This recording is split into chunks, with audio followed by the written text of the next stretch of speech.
Kalau menurut saya saat proses pengajuan judul skripsi atau tesis ke dosen, dosen itu nggak bisa menilai penelitian itu layak atau tidak layak hanya dari judul. Karena kalau kita ngomong masalah variabel atau konsep topik yang terbaru, kita nggak bakal bisa menemukan yang pure benar-benar baru. Ada, bisa, tapi bakal sulit banget. Jadi dosen harusnya tahu alasan kenapa mahasiswa memilih variabel itu. Karena ada kemungkinan besar mungkin 90% variabel atau topik yang dipilih oleh mahasiswa itu akan sama dengan penelitian sebelumnya.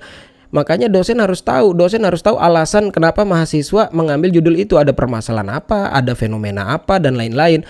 Maka dari itu sebaiknya dalam proses pengajuan judul mahasiswa melampirkan juga outline-outline. Yang terpenting adalah latar belakang, mungkin latar belakang singkat dulu kenapa dia memilih variabel itu. Penelitian itu walaupun variabel atau topiknya sama, tapi akan berbeda kalau dilakukan pada subjek yang berbeda, lokasi yang berbeda, atau objek yang berbeda. Jadi kalau menilai hanya dari judul, belum bisa kita menilai penelitian itu layak atau tidak layak untuk diteliti oleh mahasiswa. Misalnya aja yang paling umum banget deh, kinerja karyawan misalnya.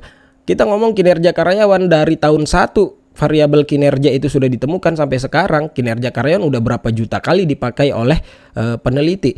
Masalahnya adalah dosen tuh harus tahu apakah benar ada permasalahan tentang kinerja karyawan dari subjek atau lokasi penelitian itu. Kalau memang variabel kinerja karyawan itu masih relevan, masih penting pada objek atau subjek itu dan bisa bermanfaat bagi subjek dan lokasi penelitian itu, ya kenapa tidak? Jadi begitu menurut saya.